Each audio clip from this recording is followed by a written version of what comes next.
이번에는 멀티플에 대해서 알아볼게요. 한대리님은 기업 분석 어쨌든 다 보긴 봤을 거 아니야. 강제로라도. 그 멀티플이라는 건 들어봤을 거 아니야. 몇 배수로 계산한다 뭐 그 정도죠. 기업가치 평가할 때. 기업가치 평가할 때. 근데 저 멀티플이 정확히 어떻게 결정되고 저게 어떤 의미인지는 잘 모르죠. 그거 한번 설명드릴게요. 일단 멀티플은 어떤 거냐면요. 뭐 이런 거예요.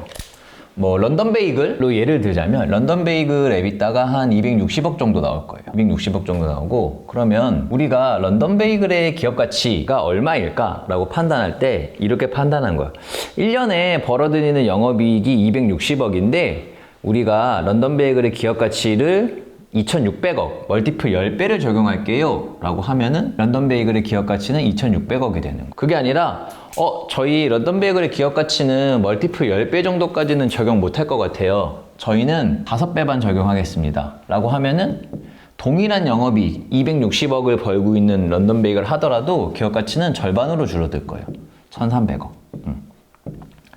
그래서 좀 되게 의아해할 수 있어요. 아니, 런던 베이글이라는 회사는 1년에 260억이라는 영업이익을 창출해내는 거, 영업현금 흐름을 창출해내는 거는 동일한데 그냥 멀티플의 적용에 따라서 기업 가치가 뭐 1,000억 이상씩 왔다 갔다 할 수 있는 거거든요. 그게 사실 이제 멀티플이에요. 그러면 멀티플은 어떻게 결정되는지, 그리고 이 기업 가치의 의미는 어떤 건지 한번 살펴볼게요. 일단 첫 번째로 EV/EBITDA의 저 기업 가치의 의미는 이런 거죠. 영업 현금 흐름 1원당 얼마의 가치가 있냐, 이런 접근 방법이에요. 부동산이 이거랑 되게 똑같아요. 제가 예를 들어보면 반포에 있는 아파트 있잖아요. 반포에 있는 아파트가 요새 1평당 2억이래요. 맞죠? 정말 비싸죠? 근데 동일한 아파트예요. 1평. 사실 아파트는 평수는 이게 뭐 지방에 있나 서울에 있나 반포에 있나 똑같잖아요. 근데 반포에 있는 아파트 1평은 2억이 시세예요. 근데 그냥 예를 들어서 반포가 아닌 서울시, 서울에 있는 아파트 1평당 가격은 1억이래요. 이런 아파트 있을 수 있죠. 평당 1억인 아파트. 그러면 이렇게 생각할 거예요. 아니, 똑같은 브랜드고 똑같은 평수인데 그냥 위치에 따라서 누구는 평당 2억이고 누구는 평당 1억이고, 이거는 되게 우리가 흔히 갖고 있는 생각이잖아요. 그러면 왜 반포는 2억이고 반포가 아닌 그냥 서울 일반 지역은 1억일까요? 이게 어디서 차이가 날까? 뭐 예를 들자면은 집이라는 게 우리가 순순히 거주 목적도 있지만 투자 목적도 있잖아. 그럼 뭐 향후 상승 가능성? 그런 것들이 다 이제 여기에 평당 얼마냐, 여기 이제 반영되어 있는 거라고요. 그게 사실 동일한 개념이에요. 그냥 똑같이 260억을 버는 회사가 있는데 런던 베이글 같이 이건 앞으로도 더 잘 될 것 같아 라고 하면은 멀티플 10배를 쳐주는 거고요. 그게 아니라 뭐 예를 들자면 조금 사양산업이라고 하면은 똑같이 260억을 벌어도 앞으로 이게 과연 더 잘 될 수 있을까? 이거는 멀티플 10배까지는 못 쳐줄 것 같아. 이거는 멀티플 5배만 쳐줄게요 라고 이야기할 수 있는 거예요. 그래서 멀티플은 기본적으로 영업현금 흐름 1원당 얼마의 가치를 쳐줄까 라고 하는 기준점이 되는 거고, 그거를 저희가 흔히 알 수 있는 그냥 부동산으로 한번 빗대보면 조금 더 쉽게 다가오실 거예요. 그러면 실제 멀티플은 어떠한 요소에 의해서 결정될까요? 아까 많이 이야기가 나왔던 것 같은데 첫 번째는 산업이에요. 산업. 이 회사가 속한 산업. 예를 들자면 F&B냐, K-뷰티냐, AI냐, 바이오냐, 아니면은 알루미늄 산업이냐, 속한 산업이 일단 멀티플에 큰 영향을 미치고, 두 번째는 인수 이후의 성장성. 그냥 똑같이 260억을 버는 회사라고 하더라도 이거는 앞으로 전망이 그렇게 좋아 보이진 않아. 아니야, 이거는 앞으로 전망이 더 좋아져 라고 하면은 사실 멀티플을 달리 가져갈 거예요. 그건 이해되죠, 이것도. 인수의 성장성 이해되고. 세 번째, 인수자. 사는 사람이 누구인지에 따라서도 좀 달라져. 크게 보면 두 가지가 있겠죠. FI와 SI. FI는 뭘까요? 세한대님 이제 제 FI 정도는 알잖아. 재무적 투자자. SI는? 전략적 투자자. 그렇지. 그러면 재무적 투자자의 얘는 누구야? 들어본. 어쨌든 본인이 알고 있는. IMM, 그렇지. IMM 같은 회사들을 우리가 뭐라 그래요? 투자하는 데, 그렇지. 뭐 사모펀드 투자하는 회사. SI는 보통 우리가 기업 분석 다뤘던 걸로 치면은 닥터지를 인수한 로레알이 인수했죠. 그렇게 보통 흔히들 대기업을 우리가 SI라고 해요. 그러면 상식 그냥 딱 가지고 있는 생각에서 FI가 더 후하게 쳐줄 것 같아요? SI가 더 후하게 쳐줄 것 같아요? 그냥 일반론적으로는 SI가 조금 더 후하게 쳐줘요. 대기업이.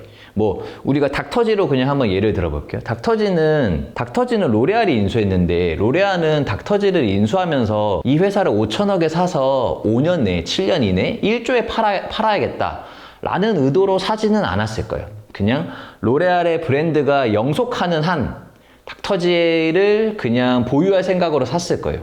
이런 보유 목적을 가지고 있는 사람이라고 하면, 회사라고 하면 막 가격을 엄청나게 후려치려고 하진 않겠죠. 적당한 가격이든 그래도 조금 더 내가 돈을 더 써서라든 인수하려고 할 거예요. 반대로 사모펀드 같은 곳들은 이제 FI라고 하는데 여기는 뚜렷한 목표가 있어요. 아, 내가 이 회사를 인수해서 5년 이내에 7년 이내에 10년 이내에 매각을 한다 라는 목적으로 인수하는 곳이라고 하면은 SI보다는 조금 더 멀티플을 작게 쳐주고 더 싸게 사려고 할 거예요.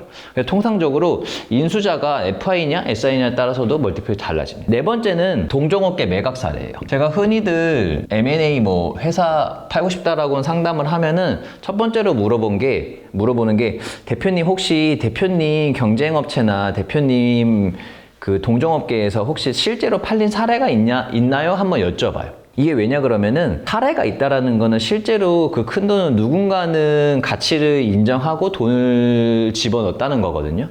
그래서 이런 사례가 있으면은 훨씬 더 멀티플을 받기가 수월하죠. 기준점이 명확해지는 거니까. 마지막으로 다섯 번째, 상장사 멀티플. 상장사 멀티플은 쉽게 구할 수 있잖아요. 그러니까 내가 만약에 K뷰티다 라고 하면은 K뷰티의 상장사에 지금 거래되고 있는 주식 회사들의 EV, EBITDA 멀티플을 구해볼 수 있어요. 그러니까 이게 명확한 기준점이 있는 거예요. 부동산으로 치면은 뭐 굳이 치면 뭐 실거래가 정도로 우리가 생각할 수 있을 것 같아요. 그래서 멀티플은 크게 5가지. 내가 속한 산업, 그리고 인수 이후에 이 회사의 성장성, 그리고 인수자가 FI인지 SI인지, 그리고 동종업계 매각 사례가 있는지, 그리고 동종업계 상장사 멀티플, 이렇게 5가지가 종합적으로 고려돼서 멀티플이 결정됩니다. 그러면 멀티플 사례를 한번 볼게요. 야, 그래서 멀티플 도대체 몇 배야? 라고 물어보시는데 기업 분석하면서 가장 많이 다뤘던 섹터가 어디죠? F&B. 거의 뭐 F&B 무슨 뭐 전도사도 아니고 지금. 그래서 F&B 저희가 매각 사례, 매각 멀티플을 한번 찾아봤어요. 공차. 이게 아마 한국 F&B M&A에서 가장 높은 멀티플을 받았을 텐데 이게 12.6배입니다. 12.6배. 그래서 감을 한번 잡아보시라고 알려드리는 거예요. 두 번째, 노랑통닭. 노랑통닭 아시죠? 노랑통닭이 10.5배. 역전할머니 맥주라고 있어요.